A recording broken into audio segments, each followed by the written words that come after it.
Tonight on NewsWatch 12 at 6, the official start of fire season just days away. What fire restrictions will be in place and when you can expect them. And right now, the Medford School District has the board meeting for the first time since special elections. What issues they're focusing on as leadership changes. And a little bit cooler for today, but we're going to warm things up as we head into Memorial Day weekend. A closer look at that holiday weekend forecast coming up. Live, local, late breaking. This is NewsWatch 12 at 6. Memorial Day weekend is right around the corner and festivities are beginning across the region. Right now we're taking a live look out at Medford, brought to you by the People's Bank. A beautiful Thursday evening, and we're looking ahead to that long weekend. We want to thank you for joining us tonight for NewsWatch 12 at 6. I'm Haley Gravitt. Memorial Day is often considered the beginning of the summer festivities, and our Storm Tracker weather team is making sure that you are ready for summer.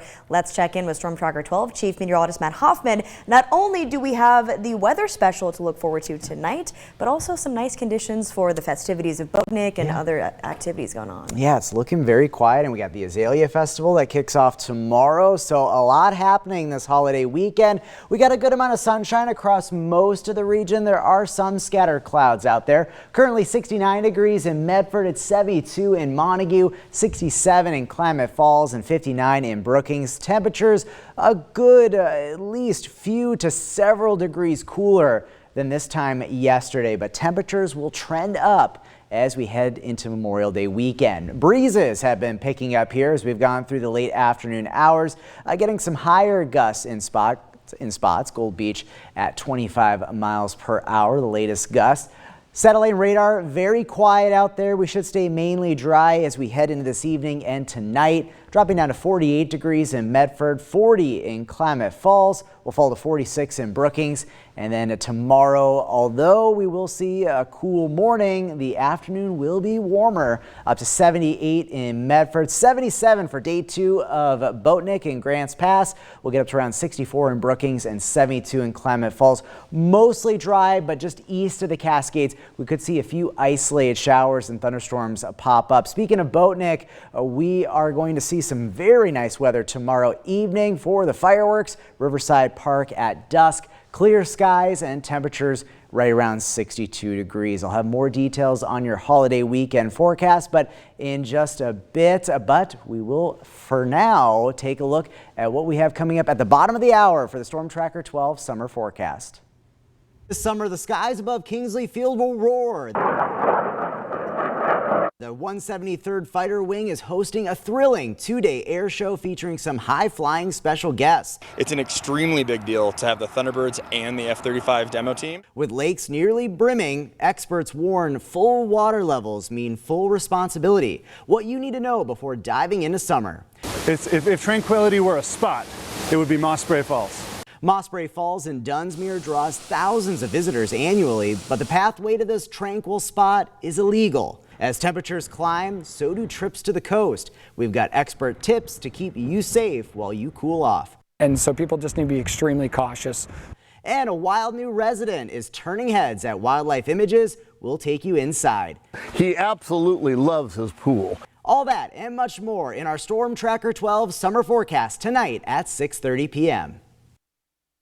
Looking forward to it, and on to some fire watch coverage tonight. Oregon Department of Forestry Southwest announcing today that June 1st is the official start of fire season in Jackson and Josephine counties. At 12:01 a.m. on June 1st, 1.8 million acres of land will be under fire restrictions, including city, county, state, BLM, and private lands. While consistent snow and rain kept pre-season fires to a minimum, ODF has already responded to 12 fires, which burned a total of 22 acres. But as temperatures increase for the summer, so does fire risk. Beginning June 1st, the fire danger will be low, and these activities that are known to cause fires will be prohibited. This includes debris burning, fireworks on or within a quarter mile of ODF protected lands, and exploding targets. Campfires will only be allowed on designated campgrounds and on private lands with the landowner's permission. There are also restrictions for smoking while traveling and electric fence controllers. And over in Siskiyou County, an escaped burn has been determined as the cause of a 7-acre fire this afternoon. CAL FIRE responded to the Upland fire early this afternoon, stopping forward progress within an hour. While the fire was slow spreading, it's just another example of why it's more important than ever to burn safely and responsibly. And a packed town hall in Montague brought out fire officials, the sheriff, and CHP. They're asking residents to be emergency ready. Fire crews say dry fuels are already piling up. Leaders walked residents through everything from evacuation alerts to fire season fuel loads, encouraging families to plan ahead by preparing go bags and sign up for emergency alerts. You can register your cell numbers at readysiskiyou.gov. He said, well, why are you pushing out a warning so quick? The fire's, 4 miles away. It's like, well, you need to be talking about it at dinner before, it's like you have 2 minutes to get out of your house. Some residents say outreach is still falling short, especially in vulnerable non-English speaking communities. Officials say that outreach efforts will be expanding, and they're urging residents to support and report any suspicious activity. The sheriff also revealing a single fentanyl bust containing enough to kill over 70 million people. Right now, crowds are gathering in Grants Pass as Boatnik 2025 finally arrives. Residents, local businesses, and racers are all preparing for the weekend events. NewsWatch 12's Rocky Walker spoke to a couple of the boat racers while they prep for the weekend ahead. Zooming through the Rogue River, that's what brings some of the largest crowds for Boatnik. There's that moment of dead silence where you got hundreds of people watching you, and as soon as that flag drops, that's when all those nervous feelings go away. Jake Word is returning back to Boatnik for his 5th year, coming back for the glory. I gotta win a Boatnik, man.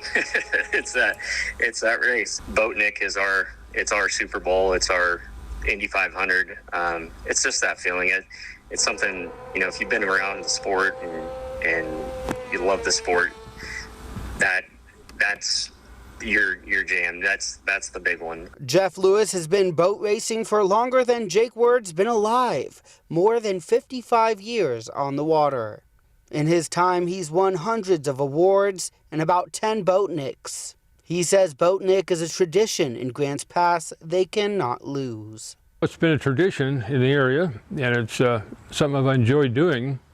I try and keep the organization going. It's the different times in the world, and we at least keep our little boat race going. That'd be kind of neat for the area. 80+ miles an hour, wind in your hair, water splashing your face, going on a hollow boat, all of them made of wood. And the racers say nothing else brings them the same thrill. Quite like the haunted house, but like a roller coaster, it gets breathtaking in a few spots and hang on the rest of the way, and it's heart-pounding most of the time. And the best part? The chaos of boat races, carnival rides, and a parade, they're all for a good cause. All the money that we have in Boatnik goes to the kids in the community, whether it's a sports team or a marching band, or we need to get medical beds or medical equipment to a child. We do whatever we can to help those kids. In Grants Pass, I'm Rocky Walker. And happening now, it's the first Medford School Board meeting since the special election just a few days ago. While the newly elected members haven't been officially seated yet, we will be at that meeting speaking with both current and incoming members about what's next for the district. One of the first major tasks ahead for the school board is hiring a new superintendent, a decision that will help shape the future of the district. We spoke with newly elected Position 1 board member Angela Zibikowski just before the elections, who says her top priority is helping the board refocus its efforts on what matters most for students and schools. Really want to recenter all of the discussions and the decisions at the board around the highest priorities for our schools and for our students. We've got a new superintendent to hire, and we need to find someone who is up for that job of really refocusing the priorities, setting new goals for the next several years, and laying out a strong plan to accomplish them. Now stay with us for NewsWatch 12 at 11. We'll have more coverage on the newly elected candidates and seated board members about their post-election outlook. And new at 6 tonight, returning your empty bottles may look a little different after both the Oregon House and Senate approved changes to Oregon bottle bill. The changes allow redemption sites to refuse returns of empty beverage containers during nighttime hours. It aims to tackle drug addiction and homelessness by blocking individuals from returning bottles to purchase drugs. The bill passed with broad bipartisan support, but Representative Pam Marsh was one of 4 representatives to vote against the bill. She says she fears some may not be able to cover basic life needs without this money. Representatives who support the bill say it addresses concerns raised by retailers and residents. Day 1 of the NAIA Softball World Series in Columbus, Georgia. SOU Raiders taking on Marion, and Game 1, an absolute grueler. It takes 12 innings for someone to pull in front for good in this one, and it happens in the top of the 12th. Marion gets a run on a sacrifice fly, and then they end up holding the Raiders in the bottom half to take it 3-2. But listen to this, Ayla Davies had one of the craziest stat lines you'll see: 15 strikeouts, 189 pitches, and 50 batters faced. All the full highlights tonight at 11. Plus, we'll be looking ahead to the Raiders' path through the elimination bracket going forward. And we are checking back in with our favorite baby elephant, Tula 2. Tula was named Grand Marshal of the 2025 Grand Floral Parade today. Makes sense. Look at how adorable she is. The parade is a part of the Portland Rose Festival and will be taking place June 7th. Tula was chosen as the Grand Marshal because she symbolizes new beginnings, hope, and connection. While she won't actually be in the parade, Tula will be represented in a float designed just for her, as it should be.